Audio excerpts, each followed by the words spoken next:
నమస్తే welcome to T-SAT Manomitra కార్యక్రమానికి స్వాగతం అండి.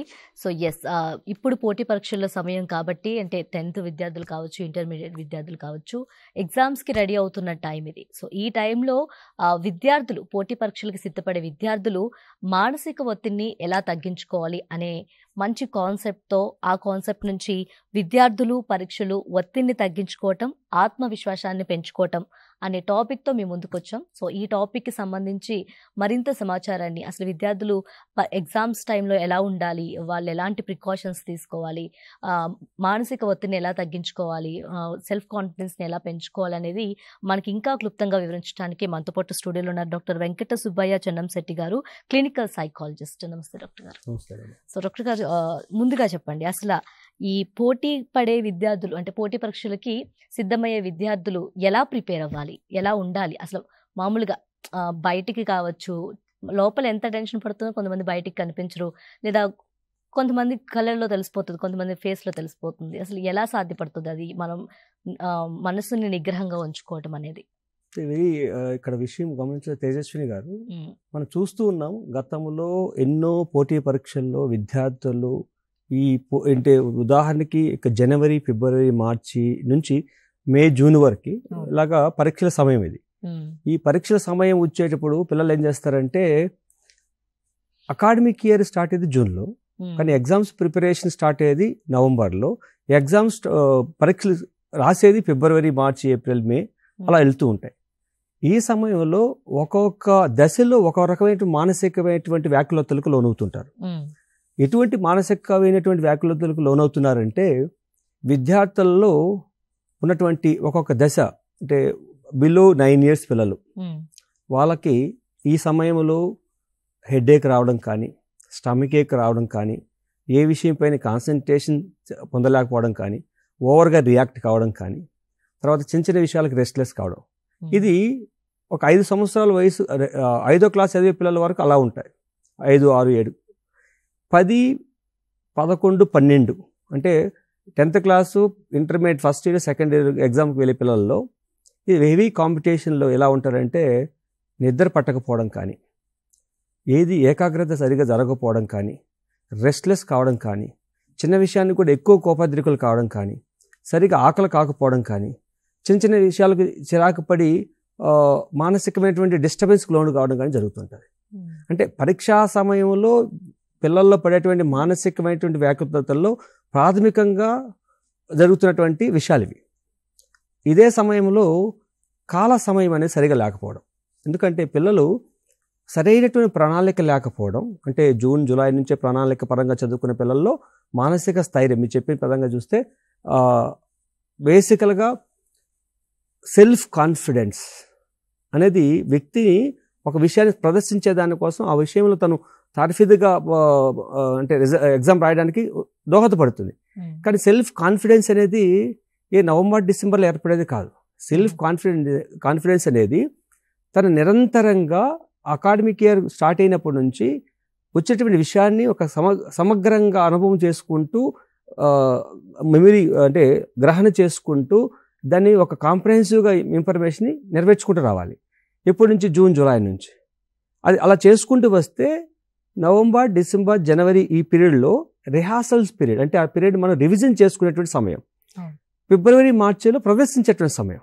అలాగే 3 భాగాలు విభజించి ఆ 3 భాగాలలో ఎవరైతే ఇటువంటి అంటే జూన్ నుంచి ప్రిపరేషన్ స్టార్ట్ చేసి ఉంటారో వాళ్ళకి ఈ సమయం రివిజన్ అండ్ రిహార్సల్స్ అండ్ ప్రదర్శించేటువంటి సమయంగా ఉంటుంది. ఎవరైతే అలా చేయరో, అంటే ఎగ్జామినేషన్ లాస్ట్ పీరియడ్లో ఈ యొక్క ప్రిపరేషన్ స్టార్ట్ చేస్తారో వాళ్ళల్లో ముఖ్యంగా మానసికమైనటువంటి వ్యాకులతలను మనం గమనించవచ్చు. ఆ మానసిక వ్యాకులతల్లో ముఖ్యంగా మనం గమనించేది అంటే క్రైసిస్కి వెళ్తూ ఉంటారు. క్రైసిస్ అనేది అంటే వాళ్ళకి సంబంధించిన సిలబస్కు సంబంధించినటువంటి విషయాలు సరైన క్రమంలో వాళ్ళకి లేకపోవడం, అంటే మెటీరియల్ రాకపోవడం, సంబంధించినటువంటి స్టాండర్డ్ మెటీరియల్ లేకపోవడం, అది క్రైసిస్. ఎందుకంటే ఆ పరిస్థితుల్లో ఉన్నాడంటే ఆ పిల్లవాడికి ఏం చదవాలి, ఎలా చదవాలి, ఏది చదివితే కరెక్ట్ అనేది ఒక డైలమా ఉంటుంది. అటువంటి పిల్లవాళ్ళలో ఎక్కువ డిప్రెషన్ పోయేదానికి అవకాశం ఉంది. కనుక ఆ డిప్రెషన్ పోతే తను ఏమవుతుందంటే, తను ఏదైతే చదువుకుంటాడో, ఏదైతే నేర్చుకో ఉంటాడో, ఏదైతే ఉంటుందో ఆ డిప్రెషన్ వల్ల తిరిగి దాన్ని గుర్తు చేసుకొని తను ప్రదర్శించలేని పరిస్థితిలో ఉంటాడు. ఇకపోతే మీరు ఎప్పుడైతే ఈ ఎగ్జామినేషన్ పీరియడ్ వస్తుందో ఎగ్జామినేషన్ ఫీజు కడతారు, ఎగ్జామినేషన్ ప్రిపేర్ కాబట్టి స్కూల్ టీచర్స్ చెప్తారు, విద్యా వ్యవస్థలు చెప్తుంటాయి, అలాగే పేరెంట్స్ చెప్తూ ఉంటారు, పీర్ గ్రూప్ ఆ వయసులో ఉన్న పిల్లలు కూడా చదువుకోవాలి, ప్రిపేర్ కావాలి, ఆ చాప్టర్ కంప్లీట్ చేయాలి, డిస్కషన్ నడుస్తుంటాయి. ఎప్పుడైతే ఇటువంటి డిస్కషన్ నడుస్తూ ఉంటాయో వాళ్ళల్లో స్ట్రెస్ లెవెల్స్ పెరుగుతాయి. స్ట్రెస్ లెవెల్ పెరగడానికి మన శారీరకంగా ఏంటంటే కార్టికోసోల్ అనేటువంటి హార్మోను కొంచెం ఎక్కువ మోతాదులో రిలీజ్ కావడం జరుగుతుంటుంది. ఆ యొక్క ఎక్కువ మోతాదులో రిలీజ్ కావడం వలన ఆ యొక్క కార్టికోసోల్ హార్మోన్ వలన స్ట్రెస్ ఎక్కువై, యాంగ్జైటీ ఎక్కువై, ఏదైతే గతంలో నేర్చుకో ఉంటాడో ఆ నేర్చుకునే విషయాన్ని త్వరితగతిన ప్రదర్శించలేకపోతాడు. అది జరుగుతుంది బయలాజికల్గా. ఇంకా సైకలాజికల్గా పోతే ఎప్పుడైతే పిల్లలు ఈ ఫిబ్రవరి, మార్చ్, ఏప్రిల్ కాలానికి వస్తారో ఆ సమయంలో ప్రతి ఒక్క విద్యార్థి ఫ్రెండ్స్ ఎవరైనా కానీ ఎవరి యొక్క రివిజన్లో వాళ్ళు బిజీగా ఉంటారు. ఆ బిజీగా ఉండడం వల్ల ఏమవుతుందంటే ఒకరికొకరి సహాయం చేయలేనటువంటి పరిస్థితులు ఉంటాయి. ఆ సహాయం చేయలేనటువంటి పరిస్థితులు ఉన్నప్పుడు ఆ ఫ్రెండ్స్తో ఓకే నా ఫ్రెండ్ ఉన్నాడు, నాకు ఎక్స్ప్లెయిన్ చేస్తాడు, నాకు చెప్తాడు, నాకు సపోర్ట్ చేస్తాడు అనేటువంటి ఒక రకమైనటువంటి సపోర్ట్ సిస్టమ్ తనకి కొలాప్స్ అవుతుంది. ఆ కొలాప్స్ కావడం వల్ల ఏమవుతుందంటే తన నిర్లిప్తత భావన అలాగా డిస్టర్బ్ అవుతుంటాడు. అలాగే డిస్టర్బ్ అయిన వ్యక్తి అప్పుడు చదవడం మొదలు పెడతాడు. అంటే నియర్ ది ఎగ్జామ్స్ చదవడం మొదలు పెట్టడం వల్ల ఏమవుతుందంటే ఆ వ్యక్తిలో ఆ యొక్క గ్రహణ శక్తి, కాంప్రహెన్సివ్ మెమరైజేషన్ అనేది జరగదు. ఇంకా డెప్త్గా సైకలాజికల్ పాయింట్ ఆఫ్ వ్యూ మనం ఆలోచించాలంటే మనకి మెమరైజేషన్ ప్రాసెస్ అనేవి డిఫరెంట్గా ఉంటాయి. ఒకటి స్కిమాటిక్ మెమరైజేషన్ అంటారు. స్కిమాటిక్ మెమరైజేషన్ అంటే ఏదైనా ఒక విషయాన్ని అర్థపూర్వకంగా అర్థం చేసుకొని దాన్ని నిర్లిప్తమైన భావనలో మనం మెమరైజేషన్ చేయాలి. అంటే ప్రతి ఒక్కదానికి అర్థం తెలుస్తుండాలి, అది ఒక రకమైన. ఇంకోటి వినడం ద్వారా అర్థం చేసుకుంటాం, గుర్తుపెట్టుకుంటాం, అది కొంతకాలం ఉంటుంది. చూడడం ద్వారా కొన్ని విషయాలు అర్థం చేసుకుంటాం, అది కొంతకాలం ఉంటుంది. కానీ బేసికల్గా ఇక్కడ ఏమవుతుంది, ఇప్పుడు లాస్ట్ మినిట్లో చదివే వ్యక్తులు చూడడం ద్వారానో లేదంటే చదవడం ద్వారానో గుర్తుపెట్టుకోవాలి. ఈ మెమరీ అనేది షార్ట్ టర్మ్ మెమరీ, త్వరగా మర్చిపోయేదానికి అవకాశం ఉంటుంది. కనుక ఈ పిల్లలు ఎగ్జామినేషన్ ఫియర్ వలన మీరు త్వరితగతిన దాన్ని కంప్లీట్ చేయలేకపోతారు, అలా గుర్తు కూడా రాదు. కనుక ఈ పిల్లలు ముఖ్యంగా గమనించాల్సిన విషయం ఏంటంటే వీళ్ళల్లో ఎటువంటి మెమరీ ప్రాసెస్ జరగంటే విజువలైజేషన్ ద్వారా కానీ ఆడిటరీ ఎకోయిక్ మెథడ్ ద్వారా కానీ మెమరైజేషన్ చేయడం ద్వారా ఆ పిల్లలు జ్ఞాపక శక్తి అనేది ఎక్కువ కాలం ఉండకపోవడం వలన ఇటువంటి పిల్లలు ఎగ్జామినేషన్ పీరియడ్లో ఎక్కువ ఆందోళనకి, స్ట్రెస్కి, అలాగే సరిగా ప్రదర్శించకపోవడం వల్ల, అంటే 1-2 పరీక్షలు రాస్తానే వాళ్ళకి తెలిసిపోతుంది నేను సరిగా రాయలేకపోతున్నాను, నేను అనుకునే విధంగా రాయలేకపోతున్నాను, అన్ని క్వశ్చన్లకు ఆన్సర్ చేయలేకపోతున్నాను, అంటే నేను పాస్ కాను అనేటువంటి భావన వస్తుంది. ఆ పాస్ కాను అనేటువంటి భావన ఏర్పడితే ఆ డిప్రెషన్ వల్ల మిగతా సబ్జెక్టులు కూడా తను సరైనటువంటి ఆన్సర్ చేసేదానికి అవకాశం తగ్గుతుంది. అంటే ఇక్కడ ఏం జరుగుతుంది, పిల్లల యొక్క మానసిక స్థితి అంటే యాంగ్జైటీ కానీ, డిప్రెషన్ కానీ, స్ట్రెస్ కానీ ఏర్పడడం వలన ఆ పిల్లలు చదువుకునేటువంటి జ్ఞానాన్ని కూడా సరైన క్రమంలో ప్రదర్శించలేని పరిస్థితి ఏర్పడుతూ ఉంది. అలాగే ఈ ఎగ్జామ్స్ అప్పుడు ఒకరిపైన ఆధారపడి ఉంటారు, అంటే ఫ్రెండ్స్ ద్వారాను, ఫ్రెండ్స్ చెప్పే విధానం ద్వారాను, ఫ్రెండ్స్ హెల్ప్ చేసే భావం ద్వారాను ఉంటారు. అటువంటి ఈ యొక్క సమయంలో తన ఫ్రెండ్ కూడా కాంపిటేటివ్ ఎగ్జామే కనుక తను కూడా ప్రదర్శించాలి కనుక అతను హెల్ప్ చేయలేని పరిస్థితులు తను ఉంటాడు కనుక అటువంటి డిటాచ్మెంట్ ఫీలింగ్ కూడా మానసిక రుగ్మతకి లోనవుతుంటారు, స్ట్రెస్కి లోనవుతుంటారు. ఇలాంటి పరిస్థితుల్లో పిల్లలు చాలా ఆందోళనకు జరుగుతూ ఉంటారు. ఇలాంటి ఆందోళన జరుగుతున్నప్పుడు పిల్లల్లో మెమరీ డిస్టర్బెన్సెస్ జరగడం కానీ, ఎమోషనల్ డిస్టర్బెన్సెస్ జరగడం కానీ, అలాగే సోషల్ విత్డ్రాల్ కావడం, అంటే నలుగురితో కలవకపోవడం, ముభావంగా ఉండడం, ఎవరితో మాట్లాడకుండా పోవడం, సరే తనేదో చదివినట్టు కూర్చొని చదివినప్పుడు కూడా తను సరిగా జ్ఞాపక శక్తికి రాకపోవడం అనేది కూడా జరుగుతూ ఉంటుంది. అంటే ఇది ముఖ్యంగా ఈ పరిస్థితుల్లో, అంటే ఫిబ్రవరి, మార్చి, ఏప్రిల్ కాలంలో ఈ 10th క్లాస్ కానీ, +1 and +2 కానీ ఈ పిల్లల్లో జరిగేటువంటి పరిస్థితులు. దీనికి మనం క్షుణ్ణంగా పరిశీలిస్తే ఏం చేయొచ్చును, దీన్ని ఏదో ఎగ్జామినేషన్ ముందు మనము ప్రిపేర్ చేసినంత మాత్రాన వాళ్ళు మార్పు వస్తుంది అంటే కొందరిలో మార్పు వస్తుంది, అందరిలో మార్పు వస్తుందని చెప్పలేము. ఒక ప్రణాళిక ఉండాలి. దీంట్లో మనం గమనించాల్సిన విషయం ఏంటంటే పిల్లల బాధ్యత ఏంటి, పిల్లలు ఎలా దీన్ని ఎదుర్కొనవాలి, అలాగే తల్లిదండ్రుల బాధ్యత ఏంటి, తల్లిదండ్రులు ఈ సమయంలో ఎటువంటి పాత్ర పోషించాలి, అలాగే టీచర్స్ కానీ, ఇన్స్టిట్యూషన్స్ కానీ వాళ్ళ యొక్క పాత్ర ఎలా ఉంటుంది అనేది మనం స్పష్టంగా డిస్కస్ చేసుకోవాల్సినటువంటి సమయం ఇది. ఓకే, దాని గురించి మనం డిస్కస్ చేసుకునే విషయంలో ఒక విషయం మీకు చెప్తానండి.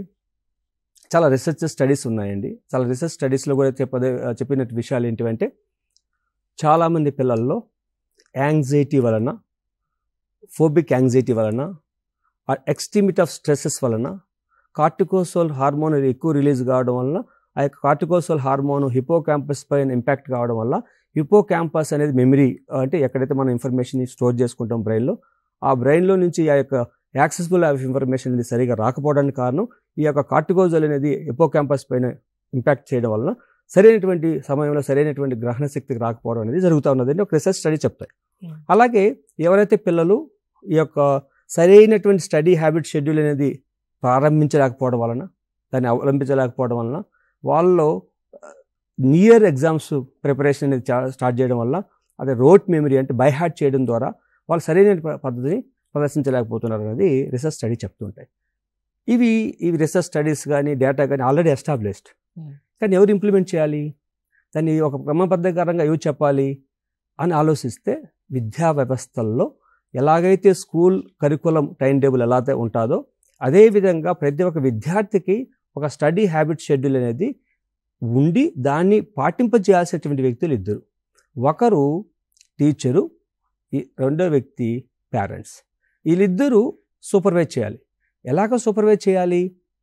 ఒక టీచర్గా తన క్లాస్ సబ్జెక్ట్ చెప్పిన తర్వాత ఆ యొక్క సబ్జెక్ట్ యొక్క కన్సెప్షువలైజ్ కాంప్రహెన్సివ్ ఇన్ఫర్మేషన్ ఏంటి అన్నది ఆ యొక్క క్లాస్ చెప్పిన వెంటనే ప్రశ్నించే పద్ధతి అనేది చాలా ముఖ్యమైన పద్ధతి. ఉదాహరణకి మనకు ఒక 45 నిమిషాలు కాలం పాటు మన క్లాస్ చెప్పాలి.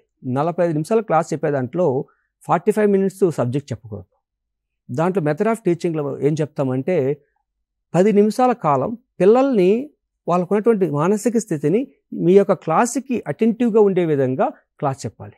అంటే ఒక చిన్న ఇనిషియేటివ్ స్టోరీ చెప్పడము, ఆ సబ్జెక్టుకు మీరు చెప్పే కంటెంట్కి సంబంధించినటువంటి ఒక సోషల్ ఇష్యూ తీసుకురావడము, ఆ సోషల్ ఇష్యూ తీసుకొచ్చిన తర్వాత ఈ సబ్జెక్ట్ని కన్వర్ట్ చేసి ఆ సబ్జెక్ట్ని ఒక హాఫ్ అన్ అవర్ కాంప్రహెన్సివ్గా చెప్పిన తర్వాత ఆ సబ్జెక్ట్లో మనం నేర్చుకునేటువంటి విషయాన్ని మన లైఫ్లో మన సమాజంలో ఏ విధంగా ఉపయోగపడుతుంది అనేటువంటి సోషల్ కాగ్నేటివ్గా చెప్పగలిగితే పిల్లలు ఏం చేస్తారంటే, they can make imaginary about the subject. ఆ ఇమాజినరీ సబ్జెక్ట్ విజువలైజేషన్ చేసుకున్నారంటే that can impact schematic memorisation. అది మనం ఒక అర్థవంతంగా, ఉదాహరణకి ఒక సింపుల్ ఎగ్జాంపుల్ చెప్తానమ్మా. మన మొఘల్ సామ్రాజ్యం గురించో ఛత్రపతి శివాజీ గురించో ఒక కథ చెప్తున్నప్పుడు టీచరు ఛత్రపతి శివాజీ ఇలా ఉన్నాడు, ఇలా చేశాడు, ఇలా వచ్చినాడు అనుకుంటే ఆ పిల్లలు ఆ శివాజీ అనే వ్యక్తి ఎలా ఉంటాడు, దేనిపైన వచ్చాడు, ఎలా యుద్ధం చేశాడు, ఎవరిపైన గెలిచాడు అనేటువంటిది ఒక విజువలైజేషన్ చేసుకుంటారు. ఆ విజువలైజేషన్ అనేది సాధ్యమైనంత వరకు ఎక్కువ టైము గుర్తుపెట్టుకోవడానికి అవకాశం ఉంటుంది. అలాగా టీచింగ్ మెథడ్స్ మనం అవలంబించగలిగితే, అందుకోసం మనకున్న టెక్నాలజీ ప్రకారం ఎల్సిడి ప్రాజెక్ట్స్ ద్వారా, ఆడియో విజువల్స్ ద్వారా మనం క్లాసులు చెప్పమంటున్నాం. ఒకటి వింటారు, రెండోది చూస్తారు, విజువలైజేషన్ చేసుకుంటారు. ఆ మెథడ్ అనేది పిల్లలు పరీక్షల్లో గుర్తుపెట్టుకో రాసేదానికి అవకాశం ఉంటుంది. ఇకపోతే రెండో విషయం ఏంటంటే, టీచర్ చెప్పిన తర్వాత ఒక అసైన్మెంట్లు అనేది ఇస్తారు. అసైన్మెంటు అన్నది వాళ్ళ ఫీల్డ్ ఫాస్ట్కి కొలబద్ద కాకూడదు.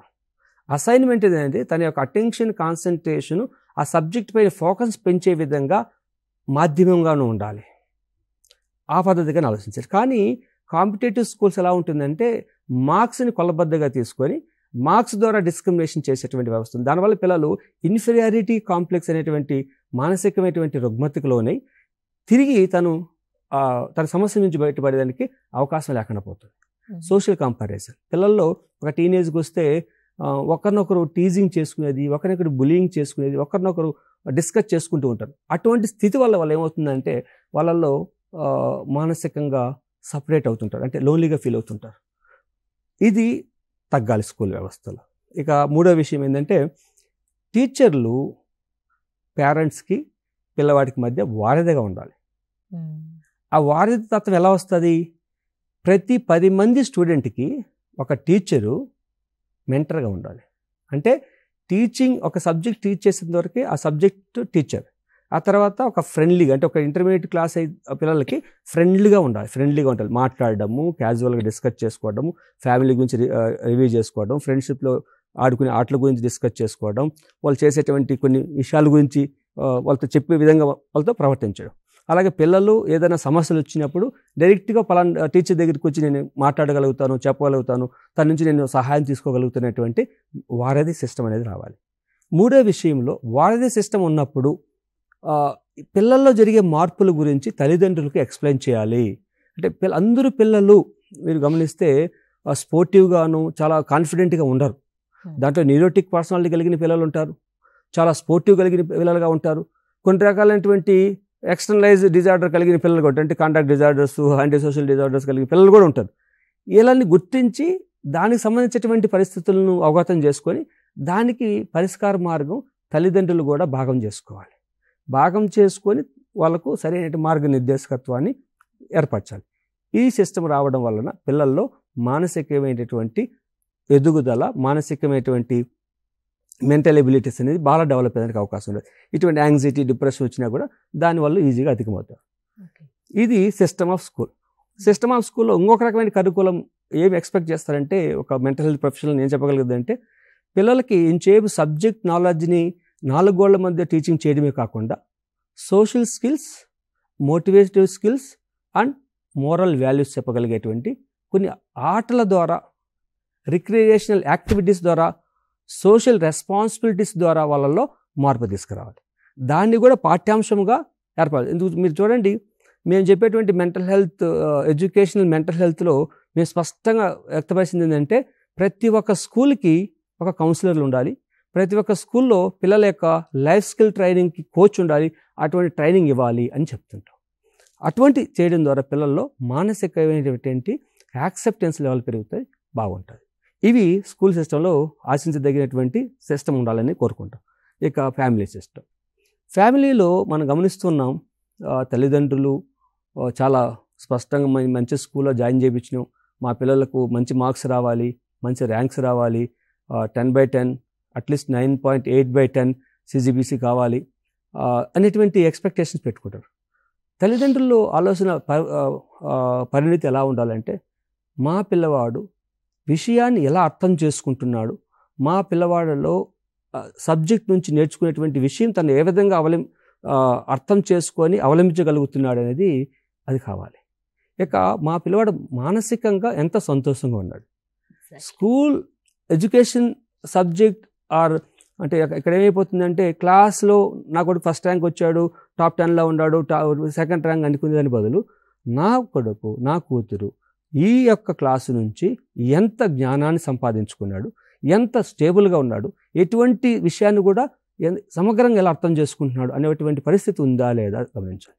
అలాగే తల్లిదండ్రుల యొక్క బాధ్యత ఏంటంటే, మీ పిల్లవాడు ఎటువంటి ఫ్రెండ్షిప్ని కలిగి ఉన్నాడు, ఎటువంటి అలవాట్లు కలిగి ఉన్నాడు, ఎటువంటి టైం మేనేజ్మెంట్ కలిగి ఉన్నాడు, time management, social responsibility, family రెస్పాన్సిబిలిటీని ఏ విధంగా స్పోర్టివ్గా తీసుకుంటున్నాడు అనేటువంటి విషయాన్ని కూడా గుర్తించాల్సింది తల్లిదండ్రులు.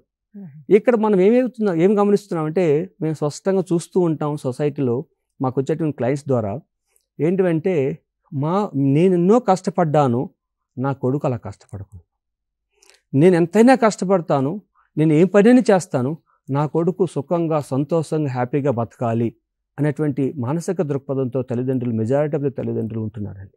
ఎస్, మీ కొడుకు సుఖంగా ఉండాలి. ఎప్పుడు సుఖంగా ఉండాలంటే, అన్ని కష్ట సుఖాలు ఎదుర్కొనగలిగే మానసిక స్థితి కలిగి ఉంటేనే సుఖంగా ఉంటాడు అనే విషయం తల్లిదండ్రులు పాటించడం లేదు. దాన్ని అవగతం చేసుకొని మీ పిల్లలకి, మీ యొక్క పిల్లవాడు స్కూల్కి వెళ్ళే సమయం నుంచి ఫస్ట్ 2 years, 3 years, 4 yearsలో కథలు చెప్పడం మొదలుపెట్టండి. మనకు చందమామ కథలు ఉన్నాయి, విక్రమార్కుడి కథలు ఉన్నాయి, ఇంకా మనం పెద్దవాళ్ళ శిక్ష తీసుకుంటే ఎన్నో రకాల ఇతిహాస సంబంధించిన కథలు ఉన్నాయి. ఆ ప్రతి ఒక్క కథలో మానసిక ఎదుగుదలకు కారణభూతమైనటువంటి సెల్ఫ్ కాన్ఫిడెన్స్కి ఉపయోగపడేటువంటి ఎన్నో రకాలైనటువంటి మోరల్స్ కలిగిన కథలు ఉన్నాయి. వాటిని పిల్లలకు చెప్పాలి, క్రమం తప్పకుండా చెప్పాలి. ఓకే సార్, అంటే ఇప్పుడు ఈ బోర్డ్ ఎగ్జామ్స్ కావచ్చు లేదా పబ్లిక్ ఎగ్జామ్స్ కావచ్చు, ఇందులో బాగా మార్కులు తెచ్చుకోవాలని తల్లిదండ్రులు at the same time teachers వీళ్ళని బాగా ప్రెజర్ చేస్తూ ఉంటారు. దీని నుంచి వీళ్ళు అసలు దీన్ని ఎలా మేనేజ్ చేసుకోవాలి స్టూడెంట్స్?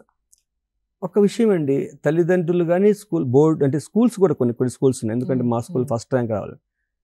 పిల్లలు గుర్తించాల్సిన విషయం ఏంటంటే మీరు ఏం చదువుకున్నారు, what you studied, what is your syllabus. నీ సిలబస్ పైన నీకు క్లారిటీ ఉండాలి, నీ సిలబస్ పైన నీకు చాలా క్లారిటీ ఉండాలి.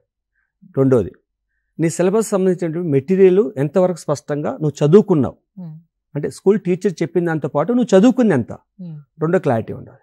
మూడో విషయం ఏంటంటే నువ్వు ఏదైతే చదువుకున్నావో, నువ్వు ఏదైతే అర్థం చేసుకున్నావో, ఏదైతే నీకు గుర్తుకొస్తుందో అది మాత్రం నీకు సంబంధించినటువంటి డేటా. అలాగా మానసిక సంసిద్ధతని ఏర్పాటు చేసుకోండి. ప్రతి ఒక్క స్టూడెంటు ఇంట్రోస్పెక్టివ్ అనాలిసిస్ చేసుకోవాలి, నువ్వు అవగతం చేసుకోవాలని దీని అర్థం. ఎలా అవగతం చేసుకుంటావు? నీ సబ్జెక్టు, నీ యొక్క ప్రాక్టీసు, నీకున్నటువంటి ఎబిలిటీ టు రీకాల్, వీటి బట్టి అర్థం చేసుకుంటావు. దీన్ని ఆధారంగా చేసుకొని నువ్వు ఎగ్జామ్ అపీర్ కావాలి. అంతేకాని నేను ఫస్ట్ ర్యాంక్ రావాలి, మా తల్లిదండ్రులు ఫస్ట్ ర్యాంక్ రాకపోతే నన్ను రెస్పెక్ట్ ఇవ్వరు, నా ఫ్రెండ్స్ నన్ను గుర్తించరు అనేటువంటి ఎక్స్టర్నల్ ఫ్యాక్టర్స్కి లోనవుతావో అప్పుడు జరిగేటువంటి ప్రమాదం ఏంటంటే నీ పరిధిలో లేనటువంటి విషయం పైన ఎప్పుడైతే నువ్వు ఆలోచించడం మొదలు పెడతావో నువ్వు నేర్చుకునేటువంటి విషయం పైన నీకు అవగాహన పోతుంది. Simple logic. ఈరోజు నువ్వు క్లాస్కి వెళ్ళావు, నువ్వు క్లాస్ బాగా విన్నావు, నీ క్లాస్ చాలా బాగా అర్థమైంది, చాలా సంతోషం అనిపించింది. ఇలాగ ఒక వారం 10 రోజులు జరిగింది. వారం 10 రోజుల తర్వాత తిరిగి ఆ యొక్క సబ్జెక్ట్ గురించి రివ్యూ చేసుకోవాలనుకుంటే నీకు ఒక 25 to 30% మాత్రమే రివ్యూ చేసుకోగలుగుతావు. కానీ ఈరోజు క్లాస్ జరిగిన వెంటనే ఆ క్లాసుకు సంబంధించినటువంటి విషయాలను నీ ఓన్ రైటింగ్లో నువ్వు రాసుకొని ప్రిజర్వ్ చేసుకోగలిగితే ఆ విషయం నువ్వు తిరిగి రివ్యూ చేసుకుంటే 100% రివ్యూ చేసుకోగలుగుతావు. ఇది ప్రతి ఒక్క స్టూడెంట్ చేయాల్సిన విషయం. ఈ యొక్క ప్రెజర్స్ తల్లిదండ్రుల నుంచి వచ్చే ప్రెజర్స్ కానీ, స్కూల్ నుంచి వచ్చేటువంటి ప్రెజర్స్ కానీ, పీర్ గ్రూప్ నుంచి వచ్చేటువంటి ప్రెజర్స్ కానీ మనం ఏ విధంగా సమాధానం చెప్పుకోవాలి? ఫస్ట్ దీనికి ఆలోచించాల్సిన విషయం ఏంటంటే నీకు సబ్జెక్టు గురించి నీకున్నటువంటి అంటే నీకున్న సిలబస్ ఆధారంగా చేసుకొని నీకు ఎంత సబ్జెక్ట్ ఉందో ఆ సబ్జెక్ట్ని, నీ ఎబిలిటీస్ని నువ్వు మెజర్ చేసుకొని దానికి అనుగుణంగా నువ్వు ప్రదర్శిస్తావనేటువంటి లిమిటేషన్ పెట్టుకోగలిగితే తల్లిదండ్రులు కానీ, టీచర్స్ కానీ, కాంపిటీషన్ కానీ నువ్వు ఎప్పుడు అంగీకరించవు. అంగీకరిస్తే you will be in the tune of the competition. ఆ ట్యూన్లో పడిపోయినామంటే మనకి ఏది కూడా సరైన క్రమంలో జరగదు. ఇది జరుగుతుంది. అంటే తల్లిదండ్రులు కాంపిటేటివ్గా ఆలోచించనండి, ఇన్స్టిట్యూషన్స్ ఆలోచించనండి, సమాజం పీర్ గ్రూప్ ఆలోచించనండి, అవన్నీ కూడా ఎక్స్టర్నల్ ఫ్యాక్టర్స్. ఎప్పుడు ఎక్స్టర్నల్ ఫ్యాక్టర్స్ మనం డిస్టర్బ్ చేస్తే తప్ప మనకు తోడ్పడు. మన ఇంటర్నల్గా మనం ఏం నేర్చుకున్నాం, ఎంత గుర్తుకుంది, ఎంత నేను రీప్రొడ్యూస్ చేయగలుగుతాను, అంత మాత్రం నేను రాయగలుగుతానటువంటి మానసిక యాక్సెప్టెన్స్ పెంచుకుంటే, అటువంటి దృక్పథాన్ని అవలంబించుకుంటే వాళ్ళల్లో ఇటువంటి వ్యాకులతలు రావు. అది చేయాలి. ఎస్.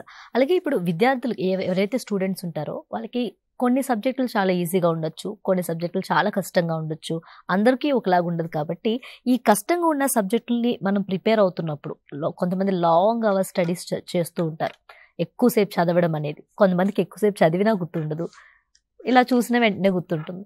సో ఈ స్టడీస్ కరెక్ట్గా మనం కాన్సన్ట్రేషన్ చేయాలంటే ఆ అవర్స్లో ఎలా ప్రిపేర్ అవ్వాలి, అసలు ఏంటి, ఎలాంటి టెక్నిక్స్ ఉంటాయి వాటికి? ఎస్, మీరు అంటే international acceptable effective learning and memory technique ఉందండి.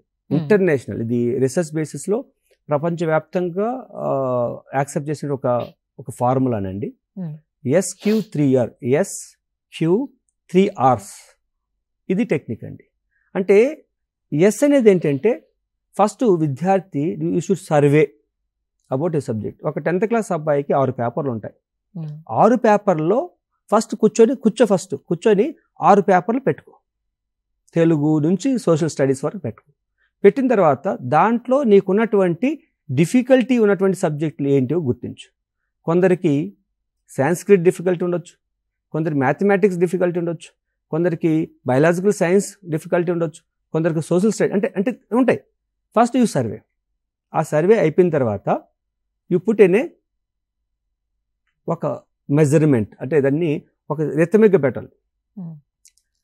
ఈ యొక్క రిథమిక్ విషయం, ఈ యొక్క హైరార్కీ ఏంటంటే ఏదైతే డిఫికల్టీ ఉన్న సబ్జెక్ట్ ఉంటుందో ఆ డిఫికల్టీ సబ్జెక్ట్కి ఫస్ట్ ఎక్కువ టైం ఇచ్చే విధంగా నీ యొక్క హైరార్కీని ప్రిపేర్ చేసుకోవాలి కంపేర్ టు ఈజియెస్ట్ సబ్జెక్ట్.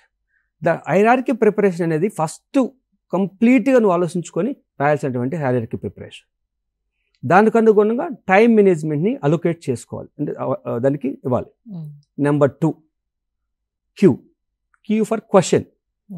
ఈ క్వశ్చన్ ఎలా ఉంటుందంటే, ఉదాహరణకి నాకు డిఫికల్టీ సబ్జెక్టు మ్యాథ్స్ అనుకుంటాం అనుకోండి. డిఫికల్టీ సబ్జెక్ట్ మ్యాథ్స్ కనుక ఆ మ్యాథ్స్కి నేను టైం ఇవ్వాలి. ఈ మ్యాథ్స్లో యూనిట్ నెంబర్ 1లో ఇలాంటి క్వశ్చన్ వస్తే you prepare your own question for your self. నువ్వే ఒక క్వశ్చన్ తయారు చేసుకో ఆ యొక్క చాప్టర్కి అనుగుణంగా. దానికి అనుగుణంగా చదువు. First read is a read. First చదువు, ఫస్ట్ నుంచి లాస్ట్ వరకు చదువు, లేదంటే ప్రాక్టీస్ చేయి. ఫస్ట్ చదువు. చదివిన తర్వాత రివ్యూ, సెకండ్ హాఫ్లో రివ్యూ. ఒకసారి రివ్యూ చేసుకో. 50 to 70% డేటా నువ్వు రీక్యాప్చర్ చేయగలిగితే గుడ్. చేయలేకపోతే తరగతి తిరిగి చదువు, తరగతి రీడ్ చేయి. Read, review and recall. Recall అంటే రాయి. సో అల్టిమేట్గా ఏమవుతుందంటే, నీవు ఒక చాప్టర్ సంబంధించినటువంటి క్లాస్ టీచర్ చెప్పినటువంటి ఇన్ఫర్మేషన్, టెక్స్ట్ బుక్లో ఉన్నటువంటి ఇన్ఫర్మేషన్, యువర్ ఓన్ నోట్స్ అనేది ఏర్పడుతుంది. ఈ రెండు ద్వారా నీ నోట్స్ ఏర్పడుతుంది. ఈ నీ నోట్స్ అనేది నీకు ఎప్పుడైనా ఓపెన్ చేస్తే you can recapture all the information. అది ఈ SQ3R మెథడ్ ఆఫ్ టెక్నిక్ అనేది ప్రాథమిక దశ నుంచి ప్రారంభిస్తే చాలా ఎఫెక్టివ్గా ఉంటుంది. ఆ యొక్క టెక్నిక్ అనేది ఇంటర్నేషనల్ యాక్సెప్టబుల్ టెక్నిక్ అండి. ఓకే, ఇది చాలా బాగుంటుంది. ఆల్రైట్ డాక్టర్ గారు, అంటే మనకి exams, studies, long hour studies ఇవన్నీ చూసుకుంటే వీటన్నిటికీ మెయిన్ కావాల్సింది టైం. అసలు స్టూడెంట్స్ ఈ టైం మేనేజ్మెంట్ని ఎలా చేసుకోవాలి, ఎలా మేనేజ్ చేసుకోవాలి, ఎలా అంటే డివైడ్ చేసుకోవాలి టైంని? అంటే ఇప్పుడు గతంలో మనం మాట్లాడుకుంటే SQ3R మెథడ్లో కూడా మనం ఏం చేస్తున్నామంటే, డిఫికల్టీ సబ్జెక్ట్కి ఎక్కువ టైం పరిగణించండి, అలాగే ఈజియెస్ట్ సబ్జెక్ట్కి తక్కువ టైం కేటాయించండి. కానీ టైం ఎలా సెగ్రిగేట్ చేయాలి, ఇక టైం ఎలా సెగ్రిగేట్ చేసుకోవాలి అన్నది ఏంటంటే, నీకున్నటువంటి 24 అవర్స్లో 8 అవర్స్ స్లీప్కి వదిలేస్తే మిగతా 16 గంటలని కాలకృత్యాలు, స్నానం చేసుకోవడాలు, జర్నీకి ఒక 4 అవర్స్ తీసేస్తే అంటే టోటల్ 12 అవర్స్ అయిపోయింది. రిమైనింగ్ 12 అవర్స్ ఉన్నాయి. 12 అవర్స్లో కూడా మీకు అంటే కాలేజ్ కానీ స్కూల్ ఉంటే ఒక 5 అవర్స్ ఉంటుంది. 17 అవర్స్ అయిపోతుంది. 17 అవర్స్ అయిపోతే తిరిగి 7 అవర్స్ అనేది మనకు రిమైనింగ్ ఉంటుంది. ఈ 7 అవర్స్ని మనం సెగ్రిగేట్ చేసుకోవాల్సిన విషయం ఏంటంటే, క్రమంగా ప్రతిరోజు కొంత టైంని కొన్ని సబ్జెక్ట్కి మనం అలొకేట్ చేసుకుంటూ రావాలి. అది ఒక టైం టేబుల్ని ఫిక్స్ చేసుకొని మనం ఎక్కడైతే స్టడీ రూమ్ ఉంటుందో అక్కడ స్టడీ రూమ్లో మనం పెట్టుకోవాలి. ఆ స్టడీ రూమ్లో పెట్టుకోవడం వల్ల ఏమవుతుందంటే, మనకు మన యొక్క ఇట్ ఈస్ ఎ రిమైండర్, మనం ఏం చేయాలి, నెక్స్ట్ ఏం చేయాలి, నెక్స్ట్ ఏం. అలాగా మీరు క్రమం తప్పకుండా ప్రాక్టీస్ చేసుకుంటూ పోతే ఆటోమేటిక్గా ట్యూన్ అవుతాం. ఇక ఇప్పుడు ఎగ్జామినేషన్ పీరియడ్ వచ్చింది, ఇప్పుడు ఎలా మేనేజ్ చేసుకోవాలి, ఇప్పుడు ఎలా ఉండాలి. ఉదాహరణకి ఎగ్జామినేషన్ పీరియడ్ ఎలా ఉంటారంటే, విద్యార్థులు ఉదాహరణకి ఈరోజు తెలుగు సబ్జెక్టు ఎగ్జామ్ అయిపోయిందంటే రేపు ఇంగ్లీష్కి ప్రిపేర్ కావాలి. అంటే రేపు లేదంటే ఒక రోజు గ్యాప్తో తర్వాత రెండో రోజు ఎగ్జామినేషన్కి అపీర్ కావాలి. ఇప్పుడు మనం ఏం చేస్తామంటే, నెక్స్ట్ ఇంగ్లీష్ ప్రిపరేషన్కి ఇంగ్లీష్ బుక్ తీసుకొని కంటిన్యూగా చదవడం వల్ల అది ఎక్కువసేపు జ్ఞాపక శక్తికి పోదు. దానికోసం ఏం చేస్తామంటే, ప్రతి ఒక్క 2 గంటలు కానీ 3 గంటలు కానీ 2 గంటలు లేదంటే 3 గంటలు కానీ సబ్జెక్ట్నైనా మార్చాలి, లేదంటే స్పేస్ ఇచ్చి చదవాలి, గ్యాప్ ఇవ్వాలి. మినిమం 15 minutes ఇంటర్ఫిరెన్స్ కలగాలి. అలా చదివితేనే గుర్తుపెట్టుకోగలుగుతాం. అలా కాకుండా ఆ బుక్ ఇంగ్లీష్ బుక్ లేదంటే మ్యాథ్స్ బుక్ లేదా సైన్స్ బుక్ పెట్టుకొని కంటిన్యూస్గా కూర్చొని చదువుకుంటూ పోవడం, లేదంటే రాసుకుంటూ పోవడం, చూస్తూ పోవడం వల్ల ఏమవుతుందంటే, అలాగా పాస్ అవుతుంది కానీ ఇన్ఫర్మేషను దాంట్లో ఫోకస్ కాదు, అంటే మెమరీస్ కాదు. కనుక నేను విద్యార్థులు చెప్పగలిగే విషయం ఏంటంటే, ఏదైనా ఒక సబ్జెక్ట్ చదువుకున్నప్పుడు ఆ సబ్జెక్టు కొంత టైమే చదవండి. ఒక 1 hour 2 hours అట్మోస్ట్, తప్పదంటే 3 గంటలు చదవచ్చు కంటిన్యూస్గా. ఆ తర్వాత కంపల్సరీగా మీరు ఒక 15 to 30 minutes గ్యాప్ స్పేస్ ఇవ్వాలి. స్పేస్ ఇచ్చేసి ఆ స్పేస్లో మీరు ఇక్కడ రిలాక్స్, మీరు కొంచెం వాకింగ్ చేసుకోవచ్చు, ఏదైనా ఫిజికల్ ఎక్సర్సైజ్ చేయొచ్చు, లేదంటే ఒక మంచి మ్యూజిక్ వినొచ్చు, తల్లిదండ్రులతో కొద్దిగా మాట్లాడచ్చు. అంటే ఆర్గ్యుమెంటేటివ్ వెరీ డీప్ డిస్కషన్స్తో కాకుండా, అంటే ఎక్కువ ఎమోషనల్ కనెక్టెడ్ డిస్కషన్ కాకుండా చాలా సంతోషకరమైన డిస్కషన్ చేయడం ద్వారా తిరిగి ఇంకొక సబ్జెక్ట్ని మనం స్టార్ట్ చేసుకోవచ్చు. అలా చేయడం ద్వారా బాగా గుర్తుంటుంది. దాన్ని ఒక రకంగా చెప్పాలంటే స్పేస్ అండ్ రీడ్ ఇలా ఉంటుంది. ఇకపోతే స్మార్ట్ టెక్నిక్ ఉంటుంది. స్మార్ట్ టెక్నిక్ అంటే specify, S for specify, M for measurable, A for achievable, R for relevant, T for time bound. ఈ యొక్క స్మార్ట్ అనేటువంటి టెక్నిక్ మనం ఉపయోగిస్తే పిల్లలకి ఏమవుతుందంటే స్మార్ట్ వలన అన్నీ కూడా నువ్వు చేయగలిగేటువంటిది నీకు యాక్సెసిబుల్ ఉన్నటువంటి మాత్రం చేయగలుగుతున్నావు. ఈ స్మార్ట్ టెక్నిక్ని ఉపయోగిస్తే మీలో ఒక సబ్జెక్ట్ పైన ఒక విషయాన్ని ఎదుర్కొనే విధంగా మిమ్మల్ని బాగా ఉపయోగపడుతుంది. ఇదే సమయంలో మీరు ఆలోచించాల్సింది ఏంటంటే ఈ యొక్క ఎగ్జామినేషన్ పీరియడ్ నుంచి లేదా ముందటి నుంచే కూడా కంటిన్యూస్గా 24 hours షెడ్యూల్ని ఫ్రీ ఫిక్స్ చేసుకోవాలి. అంటే ముందుగానే గమనించి ఫ్రీ ఫిక్స్ చేసుకోవాలి. దీంట్లో విద్యార్థి యొక్క బాధ్యత ఏంటంటే నువ్వు ఫ్రీ ఫిక్స్ చేసుకుంటున్నప్పుడు దానికి సంబంధించిన విషయాన్ని స్పష్టంగా పాటించేదానికి మీరు నిర్ణయించుకొని ఉండాలి. కొన్ని సందర్భాలు ఏమంటే ఇంటర్ఫిరెన్స్ ఫ్యాక్టర్స్ ఉంటాయి. ఏంటి, ఫ్రెండ్స్ ద్వారాను, ఫ్రెండ్స్ ఫోన్ ద్వారా రావడం ద్వారాను, లేదంటే మీడియాలో మీరు కొన్ని జస్ట్ చెక్ చేసుకోవాలని వెళ్ళి అలాగా టైం తిరిగి రాలేకపోవడం వలన, లేదంటే అలా ఉంటాయి. కొన్ని తల్లిదండ్రులు కొన్ని వర్క్ చెప్పడం ద్వారాను, లేదా అన్నదమ్ములు కొన్ని వర్క్ చెప్పడం ద్వారా అక్కడ అసర్టివ్నెస్ అనేది అవసరం. ఏంటంటే తల్లిదండ్రులు కానీ ఫ్రెండ్స్ కానీ ఎవరన్నా కొన్ని మీ పైన వర్క్కి డిమాండ్ చేసినప్పుడు, మిమ్మల్ని ఇంటర్ఫియర్ చేస్తున్నప్పుడు, సారీ నేను పలానా సబ్జెక్ట్ చదువుకుంటున్నాను, ఈ కొద్ది రోజులు నన్ను డిస్టర్బ్ చేయొద్దండి అని మీరు స్పష్టంగా చెప్పగలగాలి. ఎందుకంటే it is your life, your responsibility, you have to work. కనుక ఇతరులు ఇంటర్ఫియర్ అవుతున్నప్పుడు వాళ్ళు కన్వీనియంట్గా మీరు చేసే పనిని మీరు స్పష్టంగా చెప్పగలిగేటువంటి మానసిక స్థితిని మీరు పాటించాలి. అసర్టివ్ బిహేవియర్ని మీరు డెవలప్ చేసుకోవాలి. ఇది కూడా మీకు మీ యొక్క అటెన్షన్ కాన్సన్ట్రేషన్ పైన, మీ యొక్క స్టడీ హ్యాబిట్ షెడ్యూల్ పైన ఇంపాక్ట్ కాకుండా మంచిగా పోయేదానికి అవకాశం ఉంది. ఇక సార్ ఒక కాల్ తీసుకొని కంటిన్యూ చేద్దాం. Hello hello ma'am. నమస్తే అండి. నమస్తే, మాట్లాడండి డాక్టర్ గారు. నమస్కారం సార్. సార్ నమస్తే అండి, చంద్రకాంత్ గారు చెప్పండి సార్. సార్ ఇది ఇప్పుడు జాబ్ చేస్తూ ఏమైనా కోర్సెస్ చేయాలంటే అంటే ఎలా ప్లాన్ చేసుకోవాలి, ఎలా మోటివేట్ చేసుకోవాలి? సార్ చంద్రకాంత్ గారు, ఈరోజు టాపిక్ వచ్చేసి పిల్లల యొక్క పరీక్షలకి వాళ్ళకున్న మానసిక సమస్యలపై. కానీ మీరు అడుగుతుంది ఏంటంటే ఒక జాబ్ చేస్తున్న వ్యక్తి కొన్ని కోర్సెస్ చేసుకోవాలంటే ఎలా చేసుకోవచ్చు అంటే, మన హైదరాబాద్లో అంబేద్కర్ ఓపెన్ యూనివర్సిటీ అనేటువంటి ఓపెన్ యూనివర్సిటీ సిస్టమ్ ఉందండి. మీరు జాబ్ చేసుకుంటూ కూడా ఈ యొక్క కోర్సెస్ చేసుకోవచ్చు. Under graduation, post graduation and diploma courses చాలా ఉన్నాయండి అంబేద్కర్ ఓపెన్ యూనివర్సిటీలో. అంటే ఏ కోర్స్ అని కదా సార్, అంటే లెవెల్ ఆఫ్ మోటివేషన్ కానీ ఎలా ప్లాన్ చేసుకోవాలి, స్టడీస్ ఎలా ప్లాన్ చేసుకోవాలి? ఓకే, మీరు ఎలా అంటున్నట్టు ఏ విధంగా చూడండి, మీరు మీ యొక్క ఇంట్రెస్ట్ షెడ్యూల్, మీకు ఉన్నటువంటి ఏదైతే ఇంట్రెస్ట్స్ ఉన్నాయో ఆ ఇంట్రెస్ట్ సంబంధించినటువంటి విషయాలపైన మీరు ఒక సైకోగ్రామ్ రాసుకోండి సార్. ఏంటంటే మీకేం కావాలి, దాని యొక్క ఎందుకు కావాలనుకుంటున్నారు, దానివల్ల మీరు మీరు ఏమి ఎక్స్పెక్ట్ చేస్తున్నారు, అది అటువంటి ట్రైనింగ్ తీసుకోవడం వల్ల మీకు పొందేటువంటి బెనిఫిట్స్ అనేటువంటి ఒక సైకోగ్రామ్ని మీరు రాసుకోవాలండి. రాసుకున్న తర్వాత దానికి సంబంధించినటువంటి ప్లానింగ్కి మీకున్నటువంటి ఉద్యోగపరమైనటువంటి నిబంధనలకి ఆటంకం కలుగుతుందా లేదని ఆలోచించుకొని మీరు ప్రయత్నం చేయాలి. ఎందుకంటే is a professional, family life and your interest life, ఈ రెండింటికి బ్యాలెన్స్ అయినప్పుడు మాత్రమే అది సక్సెస్ఫుల్గా మనకి కంప్లీట్ చేసేందుకు అవకాశం ఉందండి. ఇటువంటి విషయాల్లో నేను ఒక చిన్న ఎగ్జాంపుల్ చెప్తానండి. ఒక అమ్మాయి బీటెక్ చేసిందండి మన హైదరాబాద్లోనే. బీటెక్ చేసిన తర్వాత తనకు చేస్తూ ఉన్నప్పుడే తనకి ఒక డిస్టెన్స్ ఎడ్యుకేషన్ ఒక కోర్స్ చేసి తనకి ఇష్టమైనటువంటి వృత్తిపరమైనటువంటి జాబ్ తీసుకోవాలనే ఉద్దేశంతో తను ఈరోజు పిహెచ్డి ఇన్ సైకాలజీ మినిసోటా యూనివర్సిటీలో చేసి తను ఒక సీనియర్ రెసిడెంట్గా వర్క్ చేస్తుంది. అంత గొప్ప స్థాయికి రావడానికి ఉన్నటువంటి తను చేసినటువంటి వర్క్ బ్యాలెన్స్ అండ్ తన యొక్క ఇంట్రెస్ట్ అయినటువంటి ఏరియాని చూస్ చేసుకోవడం అండి. మీరు కూడా అలా చేసుకోవచ్చు అండి. రైట్, థ్యాంక్ యూ చంద్రకాంత్ గారు. Please continue sir.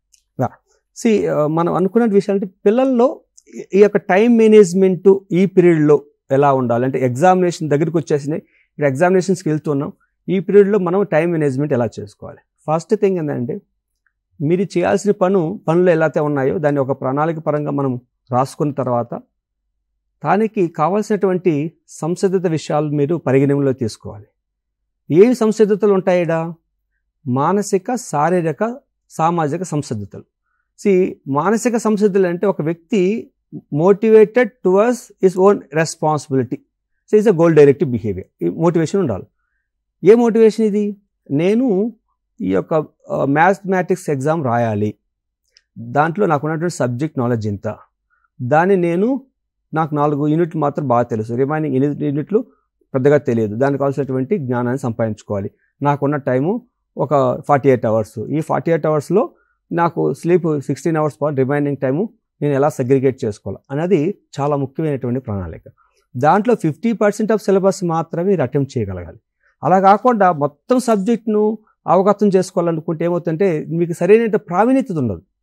దానివల్ల పిల్లలు ఏం చేస్తారంటే ఈ తక్కువ టైంలో ఎక్కువ సబ్జెక్టు చదువుకోవడం వలన ఆ యొక్క సబ్జెక్ట్ పూర్తి పరిపూర్ణత సంపాదించుకోలేకపోవడం వల్ల సరిగ్గా ప్రదర్శించలేకపోతారు. అంటే టయాన్ని బట్టి విషయ జ్ఞానాన్ని సంపాదించుకోవాలనేటువంటి నిర్ణయతకు రావాలి. దానికి మీరు ఫిజికల్ ఎన్విరాన్మెంట్, మీకున్న సోర్సెస్కి సంబంధించినటువంటి మెటీరియల్ సంబంధించినటువంటి క్లారిటీ సంపాదించుకోండి.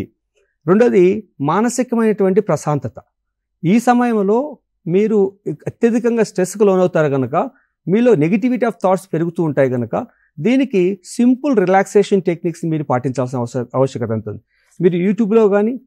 మీరు ఒకసారి యూట్యూబ్లో సెర్చ్ చేసి చూస్తే గైడెడ్ ఇమాజినరీ అనేటువంటి సింపుల్ రిలాక్సేషన్ టెక్నిక్ దొరుకుతుందండి. ఈ యొక్క గైడెడ్ ఇమాజినరీ అనేటువంటి ఎక్సర్సైజ్ ద్వారా మీరు బాడీ మైండ్ రిలాక్సేషన్ పొందడానికి అవకాశం ఉంటుంది. మీ యొక్క స్లీప్ ప్యాటర్న్ను బ్యాలెన్స్ చేయడానికి అవకాశం ఉంటుంది. మీ అటెన్షన్ కాన్సన్ట్రేషన్ అభివృద్ధి పరిచేదానికి అవకాశం ఉంటుంది.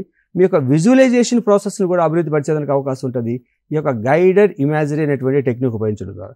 దాన్ని ఎగ్జామినేషన్ సమయంలో ఒక 10-15 నిమిషాలు కేటాయించి మీరు నిరంతరంగా చేయగలిగితే మీలో జరిగేటువంటి యాంగ్జైటీ సిమ్టమ్స్ కానీ మీకు ఏర్పడేటువంటి ఈ యొక్క మానసిక ఆందోళన కానీ తగ్గేదానికి అవకాశం ఉంది.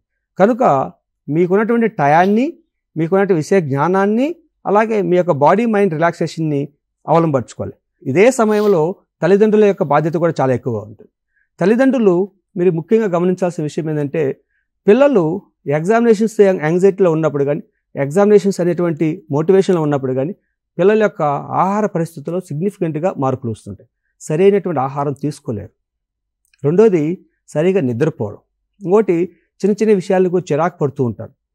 ఇక్కడ తల్లిదండ్రులు సామరస్యంగా మంచి మనసుతో ఆలోచించాల్సిన విషయం ఏంటంటే పిల్లలు ఎగ్జామినేషన్ యాంగ్జైటీలో ఉన్నారు కనుక మీ ప్రెజెన్స్ చాలా అవసరము. మీరు మీ పిల్లల చెంతన ఉండాలి, కొంత టైం స్పెండ్ చేయాలి. మీ యొక్క టెన్షన్స్ని పిల్లలపైకి అంటే రుద్దేటువంటి తత్వం కాకుండా ఉండాలి. జ్ఞాపక శక్తి కోసం లేదా ఆరోగ్యం కోసం అంటే ఈ పర్టికులర్ ఎగ్జామ్స్ టైంలో వీళ్ళు నిద్రని ఎలా క్రమబద్ధీకరించుకోవాలి అసలు సార్? ఇప్పుడు బేసికల్గా ఏమవుతుందంటే దిస్ టెస్ట్ యాంగ్జైటీ పీరియడ్ అండి. ఈ టెస్ట్ యాంగ్జైటీ పీరియడ్లో పిల్లలకి నిద్రావస్థ స్థితి తగ్గుతుంది. అంటే సుమారు వ్యక్తి ఒక 7-8 గంటలు నిద్రపోవాలి. నిద్రపోగలిగినప్పుడు మాత్రమే తను నేర్చుకునే విషయాన్ని స్పష్టంగా ఒక కాంప్రహెన్సివ్గా రాయగలుగుతాడు. నిద్రావస్థ స్థితి లేకపోతే కంప్లీట్గా ఇతని ఎమోషనల్ డిస్టర్బెన్సెస్ వస్తాయి, జ్ఞాపక శక్తి ప్రాబ్లమ్స్ వస్తాయి, ఎఫికసీ ఆఫ్ అకాడమిక్ ప్రోగ్రామ్ అనేది తగ్గుతుంది. కనుక నిద్రావస్థ స్థితిని పెంచుకోవాలంటే మీకు ఇప్పుడే చెప్పాను నేను, guided imagery or Jacobson progressive muscles relaxation technique. Please make a note, Jacobson progressive muscles relaxation technique, JPMR అనేటువంటి ఒక రిలాక్సేషన్ ఆడియో ఉంది. దాన్ని మీరు ప్రాక్టీస్ చేస్తే మీ యొక్క బాడీ మైండ్ రిలాక్సేషన్ని చాలా మెరుగుపరుస్తుంది. ఈ యొక్క బాడీ మైండ్ రిలాక్సేషన్ మెరుగవడం ద్వారా మీరు ఏకాగ్రత పెరుగుతుంది. ఏకాగ్రత పెరగడం ద్వారా మీరు చదివేటువంటి విషయాలు ఎక్కువ టైం జ్ఞాపకంలో ఉండేదానికి అవకాశం ఉంటుంది. జ్ఞాపకం ఉండడం ద్వారా మీ యొక్క టెస్ట్ యాంగ్జైటీ కూడా తగ్గుతుంది. కనుక మీరు ఎగ్జామినేషన్ మీరు రాసేదానికి అవకాశం ఎక్కువగా ఉంటుంది. కనుక మీరు కొన్ని మెంటల్ ఎక్సర్సైజ్ చేయడం ద్వారా మీలో ఏర్పడేటువంటి ఈ యొక్క టెస్ట్ యాంగ్జైటీ నుంచి మీరు బయటపడేదానికి అవకాశం ఉంటుంది. కొందరికి కూడా ఇన్ఫీరియారిటీ కాంప్లెక్స్, నేను సరిగా సక్సెస్ కానేమో, నేను ఫెయిల్ అవుతానేమో, నేను సరిగా చదువుకోలేదు, I'm not a capable person అనేటువంటి సెల్ఫ్ క్రిటిసిజం అనేది ఎక్కువ ఉంటుంది. ఈ యొక్క సెల్ఫ్ క్రిటిసిజం ఉన్న వాళ్ళలో కూడా ఈ యొక్క Jakobson progressive muscles relaxation technique, guided imagery, ఆ డీప్ మెడిటేషన్ అనేటివి చాలా ఉపయోగపడతాయండి. దీనికి తోడు తల్లిదండ్రుల యొక్క ప్రెజెన్స్ అనేది చాలా ఉపయోగపడుతుంది. తల్లిదండ్రులు ఈ సమయంలో మీ పిల్లల్ని క్రిటిసైజ్ చేయడం కానీ, లేదంటే ఇన్ని రోజులు ఏం పోయినావు, గతంలో ఏం చేసినావు అనేటువంటి పాస్ట్ని రీకలెక్ట్ చేసి పిల్లల్ని ఒంటరితనం చేయడం కానీ, లేదంటే పిల్లలు ఆ సమయంలో కోపడుతున్నప్పుడు పిల్లలపైన కోపాన్ని ప్రదర్శించి పిల్లలతో మాట్లాడకుండా, పిల్లల్ని పట్టించుకోకుండా వెళ్ళిపోవడం కానీ జరగకూడదు. ఎందుకంటే వాళ్ళ ఎగ్జామినేషన్ యాంగ్జైటీలో ఉన్నప్పుడు వాళ్ళ యొక్క మానసిక స్థితి చాలా ఆందోళనగాను, చాలా యాంటిసిపేటెడ్గా ఉంటుంది కనుక ఆ సమయంలో మీరు ఓపిక్గా మీ పిల్లల యొక్క తిండి, నిద్ర, అలాగే ఆ సమయంలో ఎలా టైం స్పెండ్ చేస్తున్నారు అన్నది మీరు కూడా పరీక్షిస్తే వాళ్ళకి ఒక సపోర్టివ్గా ఉంటుంది. మా తల్లి నాకు నిద్ర వచ్చినప్పుడు మా అమ్మ చూసుకుంటుంది, నాకు అవసరమైనప్పుడు మా అమ్మ గమనించి నాకు పాలిస్తుంది, లేదంటే నేను తినగలిగేటువంటి వస్తువులు ఇస్తుంది అనేటువంటి ఒక భావన ఉండాలి, ఒక భరోసా ఉండాలి. అలాగే టీచర్ల యొక్క బాధ్యత కూడా ఉంటుంది. కొన్ని స్కూల్స్లో ఏం చేస్తారంటే ఎగ్జామినేషన్ పీరియడ్లో లేట్ అవర్స్ కూడా వాళ్ళకి ట్రైనింగ్ ఇస్తూ ఉంటారు, అంటే రివిజన్ చేస్తూ ఉంటారు. ఆ రివిజన్ అప్పుడు కూడా టీచర్లు కూడా గుర్తించాల్సిన విషయం ఎందుకంటే negativity of orientation of teaching కంటే కూడా పాజిటివిటీ ఆఫ్ ఓరియంటేషన్ టీచింగ్ అనేది, రివిజన్ అనేది చేయాలి. పిల్లల్లో కొందరు బాగా మెరుగ్గా రాసే పిల్లలు ఉంటారు, కొందరు తక్కువ అబిలిటీ కలిగి తక్కువ ప్రదర్శించే పిల్లలు ఉంటారు. అటువంటి డిస్క్రిమినేషన్ లేకుండా ఎవరి యొక్క మెంటల్ ఎబిలిటీకి అనుగుణంగా వాళ్ళు రాస్తారు, మీరు ప్రయత్నం చేయండి అనేటువంటి భావంతో వాళ్ళకి భరోసా కల్పించాలి. అది చేస్తే పిల్లల్లో టీచర్లు కానీ, పేరెంట్స్ కానీ, అలాగే పిల్లల యొక్క బాగా ఎగ్జామ్స్ రాసేదానికి ఉపయోగపడుతుందండి. అండ్ అదే విధంగా డాక్టర్ గారు, ఇప్పుడున్న జనరేషన్ స్టూడెంట్స్ చదువుతున్నప్పుడు ఈ సోషల్ మీడియా చూసే అలవాటుని బాగా అలవాటు చేసుకుంటున్నారు, అంటే ఎడిక్ట్ అయిపోతున్నారు కనుక చెప్పాలంటే. సో దాని నుంచి అసలు బయటికి తీసుకురావాలి, బయటపడాలి అంటే ఎటువంటి టెక్నిక్స్ వాడాలి, ఎటువంటి స్ట్రాటజీని మనం యూజ్ చేయాలి వాళ్ళ మీద? మీరు సముద్రాన్ని తెలంగాణకు తీసుకురావనేటువంటి కోరినారండి. ఎందుకంటే మీరు బాగా గమనించండి, యూత్ ఆర్ టెక్కిస్ అంటే ఒక 13-14 సంవత్సరాలు దాటిన ప్రతి యువకుడు, యువతి చాలా స్మార్ట్. ఎంత స్మార్ట్ అంటే ఎవరు తెలుసుకోలేనటువంటి ఫాస్ట్గా తెలుసుకోగలిగేది టెక్నాలజీ. ఇప్పుడు సోషల్ మీడియాలో మీరు చూడండి, ఫేస్బుక్ కానీ, వాట్సాప్ కానీ, ట్విట్టర్ కానీ, సో మెనీ మీడియా అంటే మీకు అందరికి తెలిసింది. పిల్లలకి అకౌంట్లు ఏర్పడ్డాయి. అకౌంట్లు పిల్లలు ఆల్రెడీ ఇంటరాక్షన్స్లో ఉన్నారు. ఈ సమయంలో ఒకే ఒక టెక్నిక్ ఏంటంటే, పిల్లలు ఫస్ట్ గుర్తుపెట్టుకోవాల్సిందంటే your real life and social life. You want to become a real hero or you want to become a social imaginative hero, decide. If you want to become a real hero, you should just keep the social media status quo. Status quo అన్నది యథాస్థితిని కొనసాగించి మీ యొక్క పూర్తి పరిపూర్ణమైనటువంటి exams అయిపోయిన తర్వాత మీ కాలం permit చేస్తే minimal social media contact అనేది అలో చేయొచ్చు. మినిమల్ అంటే రోజుకి 45 నిమిషాలు మించకుండా సోషల్ మీడియాలో అలో చేయొచ్చు. 45 నిమిషాలు పైబడేటువంటి సోషల్ మీడియా ఉపయోగించే ప్రతి ఒక్క విద్యార్థి అడిక్టెడ్సే. అంటే మీరు ఇమాజినేటివ్ హీరోస్. మీరు ఇమాజినేటివ్ హీరోస్ కావాలా, రియల్ హీరో కావాలా అన్నది మీ status quo of social media ఉపయోగపడుతుంది ఈ ఎగ్జామినేషన్ పీరియడ్లో. ఈ ఎగ్జామినేషన్ పీరియడ్లో ప్రతి ఒక్కరు గమనించాల్సిన విషయం, తల్లిదండ్రులు కానీ, టీచర్స్ కానీ, మీ పిల్లలకి స్మార్ట్ ఫోన్ కమ్యూనికేషన్ ఆపండి.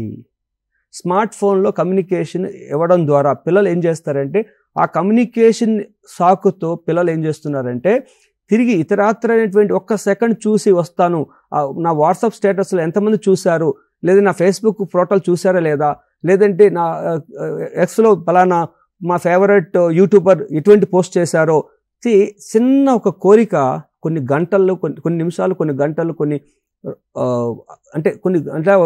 రోజులు కూడా గడిచిపోయేటువంటి ప్రమాదం ఉంటుంది. కనుక ఇటువంటి సమయంలో పిల్లలకి, నేను ఇందాక గ్యాప్ గురించి కూడా మాట్లాడాను, అంటే ఒక సబ్జెక్ట్ ఇంకో సబ్జెక్ట్ మధ్య కొంచెం గ్యాప్ అవసరం, నిరంతరంగా ఒకే సబ్జెక్ట్ చదవకూడదని కూడా చెప్పాను.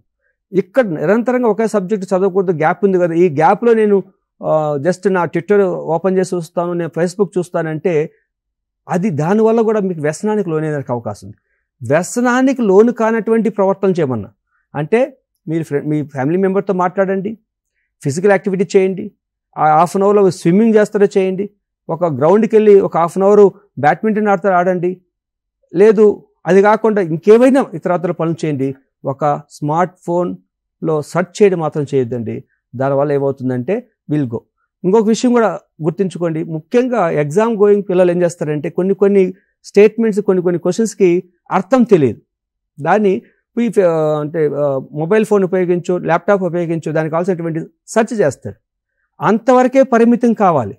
అంతకు మించి పరిమితం కాకుండా దాని పక్కన వచ్చి అడ్వర్టైజ్మెంట్స్కి కనెక్ట్ అయిపోయి అలాగ మీడియాకి వెళ్ళిపోతే మళ్ళీ కంట్రోల్ చేయడం కూడా కష్టం అండి. కనుక ఏదైనా మీకు అర్థం కాని విషయం మీకు ఏర్పడినప్పుడు మీ తల్లిదండ్రుల యొక్క మీకు అన్నదమ్ముల యొక్క సహాయం తీసుకోండి.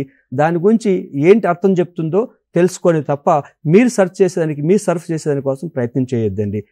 It is a time for all student exam goings to status quo for media. ఈ స్టేటస్ కో పెట్టడం వలన మీరు ఏకాగ్రతను పెంచుకోవడానికి అవకాశం ఉంది. చాలా ఇంపార్టెంట్ అండి. ఎస్. అండ్ అదేవిధంగా ఈ ఎగ్జామ్స్కి మనం చాలా ఎక్కువగా ప్రిపేర్ అవుతున్న టైంలో ఈ మెదడుకి కావాల్సిన అవసరమైన ఎక్సర్సైజులు కావచ్చు, లేకపోతే మంచి ఫుడ్ కావచ్చు, దీన్ని మనం ఎలా ఎంచుకోవాలి? అసలు ఎలాంటివి వాడాలి ఆ టైంలో మనం? చాలామంది న్యూట్రిషనిస్టులు చెప్తూ ఉంటారు. నేనైతే న్యూట్రిషనిస్ట్ కాదు, ఐఎమ్ ఏ క్లినికల్ సైకాలజిస్ట్. మెదడుకు మేత అనేది చాలా అవసరం. ఎందుకంటే మనిషి ఎదుగుదలకు ఆహారం ఎంత ఉపయోగపడుతుందో మెదడు ఉత్తేజపడడానికి కూడా అదేవిధంగా ఆహారం ఉపయోగపడుతుంది. ముఖ్యంగా మీరు ఒక న్యూట్రిషనిస్ట్ని సంప్రదిస్తే చాలా మెరుగైనటువంటి సలహాలు ఇస్తుంది. నాకు తెలిసినటువంటి విషయాలు కొన్ని చెప్తానండి. పిల్లలకి హార్డ్ ఫుడ్ అంటే రైసు, దోశ, పూరి అలాంటివి ఎగ్జామినేషన్ టైంలో తినలేరు. ముఖ్యంగా ఇడ్లీ అంటే సాఫ్ట్గా మెల్ట్ కాగలిగి ఈజీగా డైజెస్ట్ కాగలిగేటువంటి ఫుడ్స్ అన్నీ కూడా ప్రొవైడబుల్. అలాగే ఈ యొక్క యాంగ్జైటీ ఉన్న సందర్భంలో డైజెస్టివ్ సిస్టమ్ కూడా అంత మెరుగ్గా పనిచేసేటువంటి అవకాశం ఉండదు.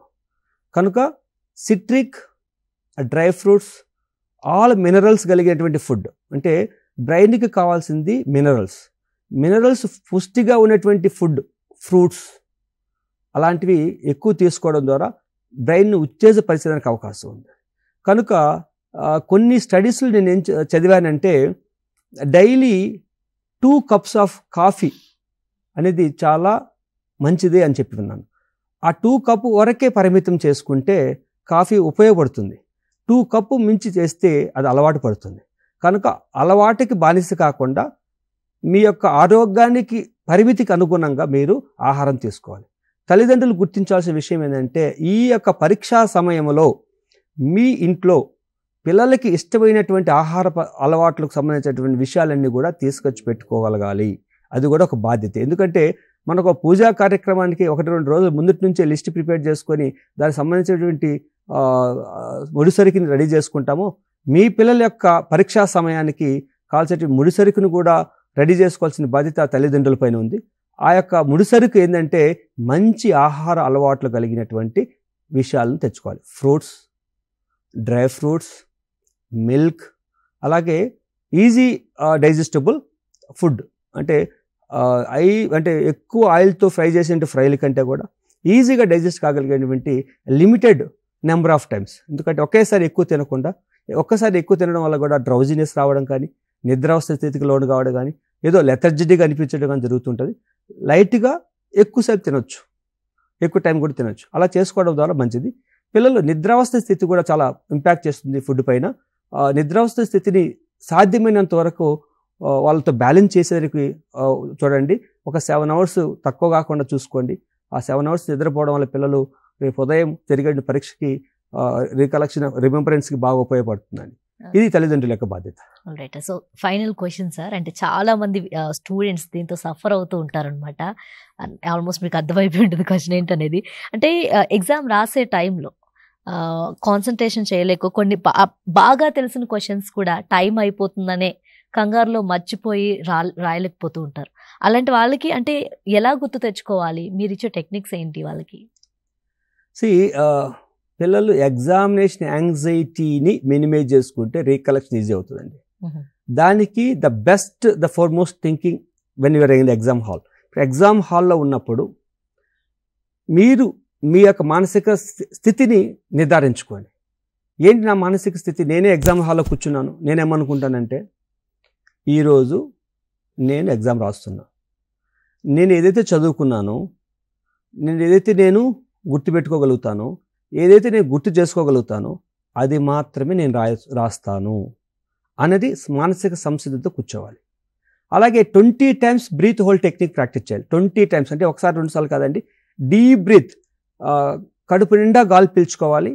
ఎంతవరకు ఉంచుకోగలుగుతామో గాలి ఉంచుకోగలగాలి, నెమ్మదిగా వదలాలి. అలా 20 times చేయాలి నెమ్మదిగా. Maybe it takes 2 to 3 minutes or 4 minutes, 5 minutes కూడా ప్రాబ్లం లేదు.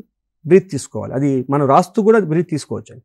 తీసుకున్న తర్వాత ఫస్ట్ క్వశ్చన్ పేపర్ని 2 times నెమ్మదిగా చదవాలి. ఫాస్ట్గా చదవకూడదు. నెమ్మదిగా క్వశ్చన్ బై క్వశ్చన్ ఇవి చదివిన తర్వాత దాంట్లో 2 మార్కుల క్వశ్చన్ ఈజీగా నీకు బాగా తెలిస్తే అదే రాయి, 5 మార్కుల క్వశ్చన్ బాగా తెలిస్తే అదే రాయి. కొందరు ఏం చేస్తారంటే పెద్ద క్వశ్చన్ స్టార్ట్ చేస్తారు, అది మధ్యలో మర్చిపోతారు. మళ్ళీ ఇంకో క్వశ్చన్ స్టార్ట్ చేస్తారు, అది మధ్యలో మర్చిపోతారు. లాస్ట్కి చాలా బాగా తెలిసిన క్వశ్చన్కి ఆన్సర్ చేస్తారు, అది కంప్లీట్గా రాస్తారు.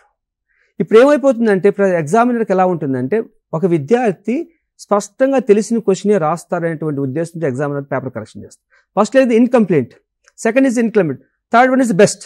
కానీ ఈ పిల్లవాడు సరైనటువంటి అవగాహనతో లేదని చెప్పి, ఎందుకంటే first impression is the best impression. మీరు రాసే ఫస్ట్ క్వశ్చన్ కంప్లీట్గా మెసేజ్ ఆన్సర్ అనుగుణంగా ఉండాలి, అది మాత్రం రాయండి. ఏదైతే మీకు తెలుసో దాన్ని రాసుకుంటూ ప్రతి ఒక్క దానికి ఒక టైం బౌండ్ సెట్ చేసుకొని రాయండి. ఎందుకంటే ఒక క్వశ్చన్కి అవసరం లేని ఇన్ఫర్మేషన్ కూడా రాస్తూ ఉంటారు. అలా కాకుండా ఆ క్వశ్చన్కి ఆ మార్క్స్కి ఎంత అవసరమో అంత మాత్రం రాసుకుంటూ ఈ యొక్క టైం షెడ్యూల్గా ప్రిపేర్ చేసుకుంటూ రాయండి. దాని వలన మీరు టెన్షన్ తగ్గేదానికి అవకాశం ఉంది. Breath hold technique is best in the examination hall. All right. So ఫైనల్గా అంటే ఇప్పుడు ఎగ్జామ్స్కి రెడీ అవుతున్న వాళ్ళు కావచ్చు, ముందు ఇంకా ఎగ్జామ్స్ ఉన్నాయి కాబట్టి వాళ్ళకి ఇచ్చే మీరు ఒక 2-3 ప్రికాషన్స్ ఏమైనా ఉన్నాయా? నేను ఒకటి విషయం మంచి అడిగావమ్మా లాస్ట్ విషయంలో. ఇంపోస్టర్ సిండ్రోమ్ అంటారండి. ఇంపోస్టర్ సిండ్రోమ్ అంటే వాళ్ళల్లో దే ఆర్ క్యాపబుల్, కానీ వాళ్ళకి ఏముంటుందంటే నేను క్యాపబుల్ కాదు, నేను అంత లెవెల్ కాదు. ఇంటలెక్చువల్లీ ఆ సబ్జెక్ట్ గురించి కానీ దాని గురించి చాలా బాగా స్పష్టంగా తెలుసు, కానీ వాళ్ళు కించపరుచుకునేటువంటి, తక్కువ చేసుకునేటువంటి, వాళ్ళు నేను క్యాపబుల్ కాదని విత్డ్రా కావని. విద్యార్థులు గుర్తుపెట్టుకోండి, పరీక్షలు జీవితం కాదు, జీవితంలో పరీక్షలు ఒక భాగమే. కనుక మీరు ఒకటే గుర్తుపెట్టుకోండి, ఈరోజు ఈ 10 నెలలు మీరు నేర్చుకునేటువంటి జ్ఞానాన్ని ప్రదర్శించేదానికి పోతున్నారు. ఆ ప్రదర్శన అనేది సక్సెస్ కావచ్చు, సక్సెస్ కాకపోవచ్చు, కానీ ప్రదర్శన వల్ల అనుభవం అయితే వస్తుంది. కనుక మీరు గుర్తించాల్సిన విషయం ఏంటంటే without an exam this is not a worthy living any life. మీరు కానీ నేను కానీ ఎవరైనా సరే ఎగ్జామ్ లేకపోతే జీవితానికి ఒక అర్థం లేదు. కానీ జీవితం ఎగ్జామ్ కాదు అనే విషయాన్ని మీరు గుర్తుపెట్టుకొని ఎగ్జామ్ ఒక జస్ట్ టెస్టింగ్ పీరియడ్ లెక్క వెళ్ళి అలా ఆడి చేసేసి రావడమే. It is not a one day match, it is a test match. Okay, ఈ టెస్ట్లో పోతే ఇంకో టెస్ట్లో గెలవచ్చు. ఓకేనా, ఇది గుర్తుపెట్టుకోండి. I wish you all the best success for your career and life, not the only in the test of exam. Okay, thank you so much sir. Thank you. Yes sir, చూసారు కదా డాక్టర్ ఇచ్చిన precautions కావచ్చు, అంటే మీకు చాలా సలహాలు, technique, strategies అన్నీ కూడా చెప్పారు. ఎవరైతే ప్రిపేర్ అవుతున్నారో వాళ్ళందరూ కూడా ఒత్తిడిని తగ్గించుకోండి, సెల్ఫ్ కాన్ఫిడెన్స్ని పెంచుకోండి అని డాక్టర్ గారు చెప్తున్నారు. ఇది వాళ్ళ మనోమిత్ర. నమస్తే.